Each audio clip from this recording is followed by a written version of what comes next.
Mas o mistério não acaba aqui. Há algo ainda difícil de explicar. Como vieram parar as amêndoas e os bolos de chocolate à casa da Rua das Flores e que levaram ao envenenamento das 3 crianças?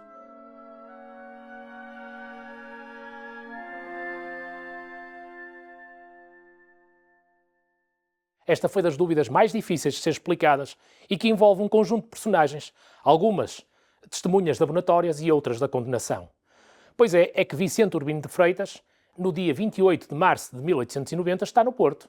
Inclusive, há registros de presença onde ele lecionou na Escola Médico-Cirúrgica. E a encomenda é remetida precisamente no dia 28 de março de Lisboa. Algo que aqui não bate certo. Como é que alguém consegue estar em 2 sítios ao mesmo tempo? A verdade é que Vicente Urbino de Freitas esteve em Lisboa no início de março de 1890. E ali, no meio de muitos dos seus afazeres, esteve um gesto que viria a revelar-se particularmente condenatório. Perguntou ao garçom do hotel onde estava hospedado, onde se poderiam comprar as melhores amêndoas e bolos de chocolate. E ele disse, na Confeitaria Nacional. E para lá foi, com o objetivo de comprar bolos e amêndoas de chocolate, cujo objetivo principal era tão somente ter uma caixa com o logotipo da Confeitaria Nacional. E nessa altura, por volta do dia 6, dia 7, dia 8 de março de 1890, traz para o Porto uma caixa com bolos de chocolate e amêndoas. No Porto, no seu consultório, terá tido a destreza de começar a envenenar esta encomenda, com o objetivo de mais tarde remetê-la a partir de Lisboa. E, por volta do dia 28 de março, ele de facto embarca num comboio, saído de Campanhã, com destino a Lisboa, na perspectiva de remeter a encomenda com essa proveniência. Mas no decurso da viagem de comboio, trava conhecimento com a pessoa que ia no banco da frente, um mercador de Arcos de Valdevez, Brito da Cunha, e a sua esposa, que procuravam melhor vida no Brasil e estavam em viagem para Lisboa na perspectiva de embarcarem num paquete com destino ao Rio de Janeiro. Com o objetivo de evitar que tivesse de se deslocar a Lisboa, pediu a Brito da Cunha que, assim que lá chegasse, pudesse remeter esta encomenda que era para a sua noiva e que lhe queria fazer uma surpresa. E com isto, Vicente Urbino de Freitas ganha aqui um álibi perfeito, sai em Coimbra. E a encomenda prossegue com Brito da Cunha para Lisboa, que acaba por depois cumprir o pedido de Vicente Urbino de Freitas, remetendo a encomenda para o Porto.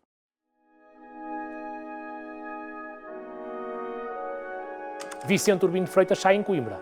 E em Coimbra vai visitar os amigos de faculdade, nomeadamente o doutor Caetano de Oliveira, que depois, em tribunal, confirma que Vicente Urbino de Freitas esteve com ele na data da remissão da encomenda com destino ao Porto.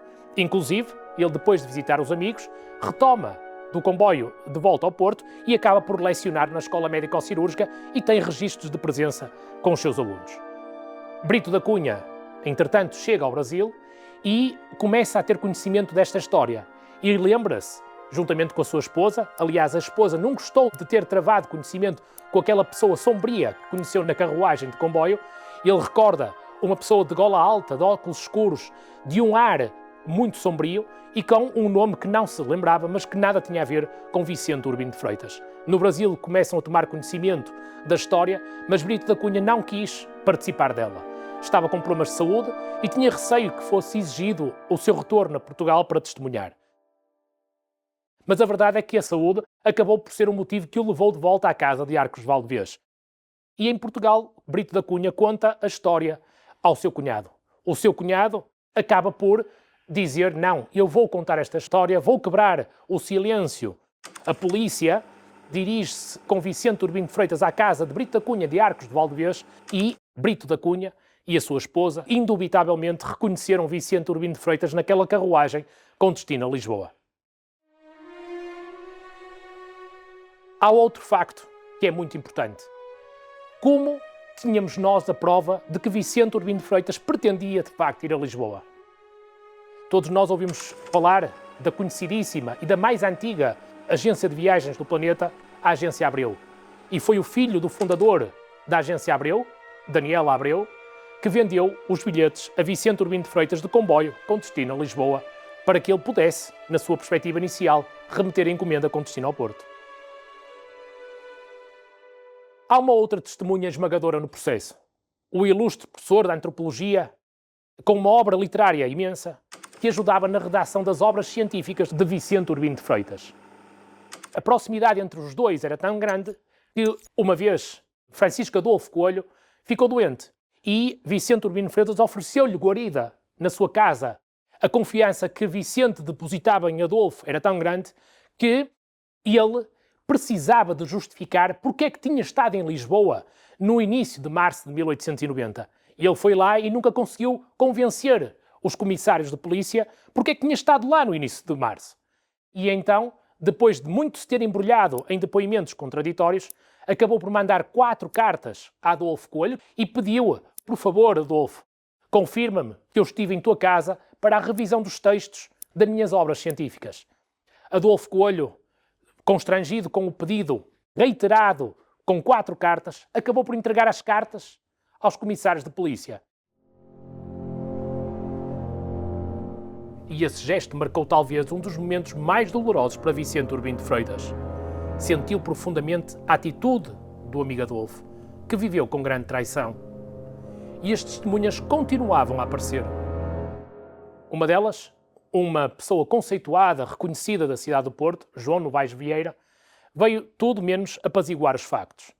Ele era conhecido da família e conhecia muito do que se passava na sociedade portuense e veio retratar uma família de Vicente Urbino de Freitas, dos seus pais, dos seus avós, que parece que já tinham um histórico de envenenamentos.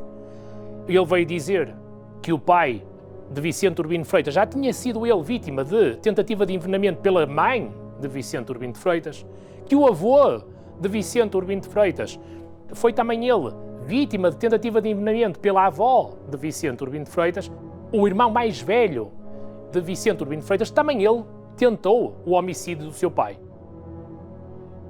Ou seja, temos aqui um conjunto de outras personagens que vem mostrar que este modus operandi de envenenamento estava já ele profundamente enraizado na família. Novaes Vieira foi também ele que revelou um facto muito importante. Demonstrou que Vicente Urbino de Freitas tinha jantado com Gouveia Osório, o ilustre médico de medicina legal da Escola Médico-Cirúrgica de Porto, que viria a aparecer morto na manhã seguinte. Foi ele também que demonstrou que Vicente Urbino de Freitas tentou o homicídio de José Roriz, um banqueiro da Rua das Flores, que estava em bancarrota e que guardaria toda a fortuna do seu irmão. Novaes Vieira acrescentou ainda que Urbino já teria tentado o homicídio da sua filha mais nova. Há um conjunto imenso de personagens que morrem e não têm qualquer explicação. Lendo todos os depoimentos das testemunhas de condenação e as testemunhas abonatórias, percebe-se que todos eles, e como iremos ver, inclusive os próprios peritos, todos eles quiseram ficar na história. Recorde-se que este era o caso mais badalado da época. O acontecimento que agitava a opinião pública nacional e internacional. Era, afinal, o crime da Rua das Flores. Como é que o recepcionista do Grande Hotel de Lisboa, cenário dos Maias e do Primo Basílio, reconheceu tão facilmente Vicente Urbino de Freitas e se lembrava precisamente de lhe ter recomendado comprar bolos de chocolate e amêndoas na Confeitaria Nacional? Como é que o recepcionista da Confeitaria Nacional o reconheceu um mês depois, apesar de tantas outras pessoas terem passado por lá?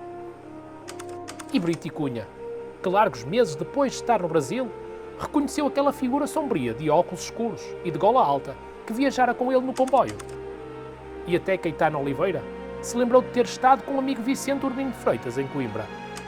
Mas com tantas testemunhas, todas elas querendo ficar na história, faltava a coisa mais importante deste processo judicial, e ainda hoje o é. É a produção da prova científica com valor pericial. E enquanto decorria todo este folhetim do julgamento de Vicente Urbino de Freitas, ele ficou detido no Tribunal da Relação do Porto. Aqui, outro facto interessante da história. Ficou detido na cela 13, onde antes tinha estado na cela 12 o inseparável amigo Camilo Castelo Branco. A vida não corria bem a Vicente Urbino de Freitas. Com tanta gente a querer condená-lo e com tanta gente a querer ficar na história deste folhetim, a primeira vez que Vicente Urbino de Freitas pisa o Tribunal de São João Novo, era um homem condenado à partida.